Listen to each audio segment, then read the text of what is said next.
Salut les zouzous, c'est Redix le Tacounion, on se retrouve aujourd'hui pour une nouvelle vidéo sur la chaîne. Ouais, intro rapide cette fois, je m'en bats les couilles. Mais bon, passons.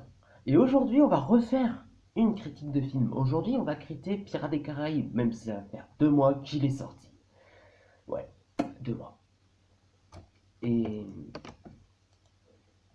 donc, Pirates des Caraïbes est un film euh, réalisé par Joachim Ronning et Spensenberg. Un scénario signé Jeff Nelson qui a pour acteur principal Johnny Depp, Javier Bardem, Brenton Taiwix, Kaya Scordavia et Geoffrey Rush.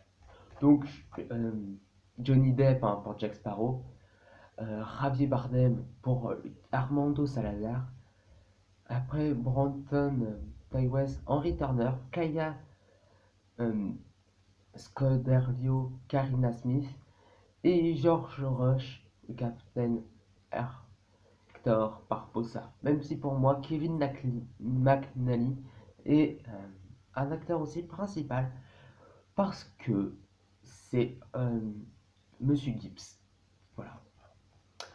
Mais de quoi parle ce film? Bah, d'un pirate des Caraïbes ou voilà, très intéressant, pas mal et tout. Même si je suis pas avec lui. Donc, à l'âge de 11 ans, Henry Turner, fils de William Turner et de sa mère, je sais plus comment elle s'appelle.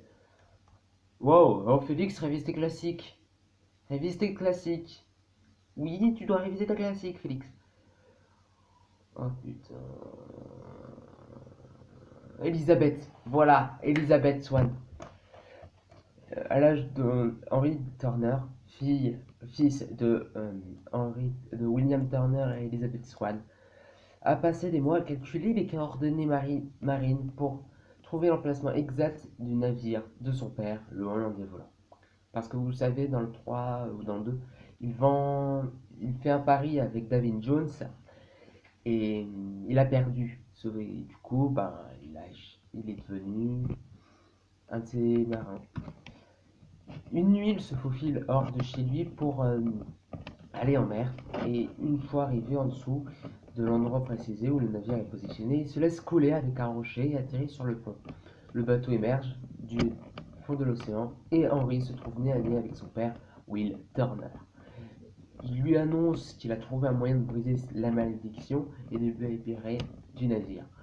Le trident de Poséidon étant l'arme la plus forte de tout l'univers, je crois, avec le cœur de David Jones, à mon avis, il est capable de contrôler les océans et d'annuler toutes les malédictions maritimes. Bien que touché, ben Will, il ne le croit pas. Il dit et il ordonne de ne pas risquer sa vie, de ne pas rencontrer le capitaine Jack Sparrow et de ne pas essayer de trouver le moyen de trouver le trident de Poséidon. Il va pas l'écouter. 9 ans plus tard, ben, Henry est un matelot sur un des vaisseaux royaux. Alors qu'il traque un navire pirate, Henry remarque que le bateau fait cap vers le triangle du diable, que j'appellerais triangle des Bermudes, un endroit dangereux réputé maudit. Le capitaine refuse d'écouter les avertissements d'Henry. Ce dernier s'énerve et essaie de prendre de force la barre, ce qui lui vaut d'être jugé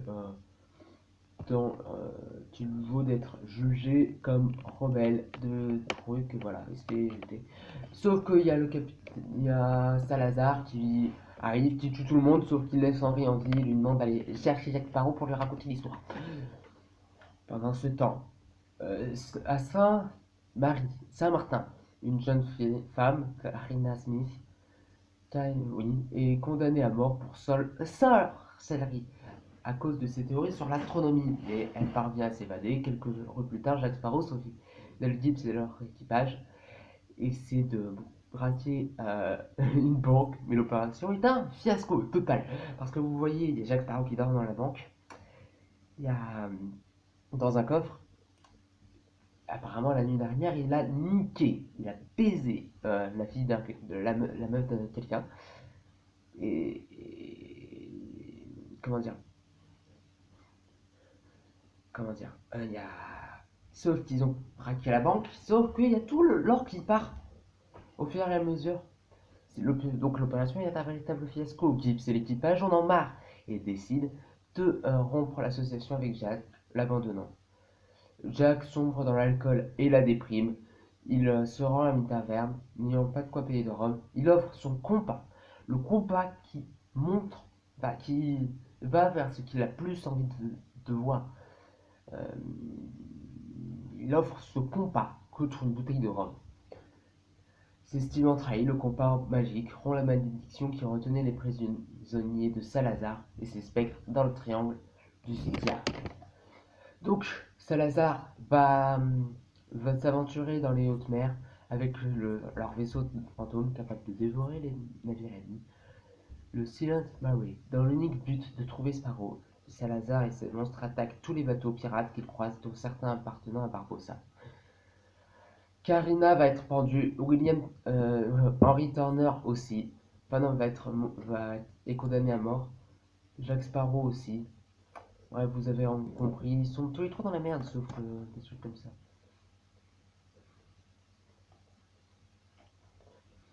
Et voilà, des trucs comme ça. Je suis désolé d'avoir donné l'impression de lire. Bon, après, voilà, ils vont se faire libérer par l'équipage de Barboss. Comment il s'appelle? Par Gibbs et tout. Et alors que, il y a, comment il s'appelle? Jack Sparrow, il va se faire guillotiner et que Karina va se faire pendre. Et il y a une scène très sympathique, pleine d'humour, où ils se débattent pour savoir qui va être le premier, sachant qu'ils vont tous les deux mourir. C'est très marrant. Et voilà. Du coup, il y a Henry Turner et Karina décident de suivre Jack Sparrow, sauf que Jack Sparrow les fait prisonniers. Il y a Barbossa qui les retrouve, qui fait genre, ouais, qui met prisonnier le reste de l'équipage. Sauf que, sauf que, il libère Karina, parce que apparemment c'est sa fille. Et, et- comment dire? Et Karina a réussi à trouver le trident de Poséidon. Il y a une bataille épique entre voilà, tous les personnages et tout. Henry Turner, Karina et Jack Sparrow brisent le spectre, le trident de Poséidon qui brise brise les malédictions. Et du coup, Will Turner est libéré de sa malédiction qui le reliait à l'Hollandais volant et peut retrouver sa compagne Elizabeth. Voilà.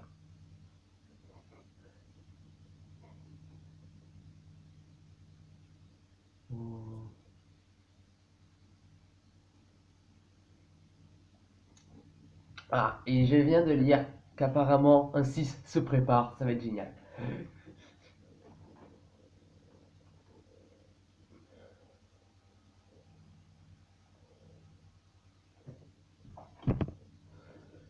Voilà, ça risque d'être génial.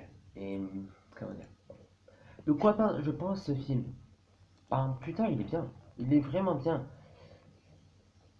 Il est très bon, même si un peu long. Les personnages tels que Henry, Karina, les nouveaux quoi, ils sont sympas même si trop peu approfondis. Salazar est un putain de méchant, mais il est vraiment flippant. Je le trouve vraiment bien, même si pour moi, il n'égale pas le David Jones. Hein, pour moi, il reste au summum. Le dernier reproche du film, c'est d'avoir trop peu utilisé les personnages tels que la vraie sorcière ou William Turner. Même si, d'habitude, je n'aime pas William Turner, là, vite qu'il était dans tous les Pirates des Caraïbes, il m'a manqué. C'est bizarre, mais ouais, il m'a manqué. Voilà. Bref, c'était tout pour aujourd'hui.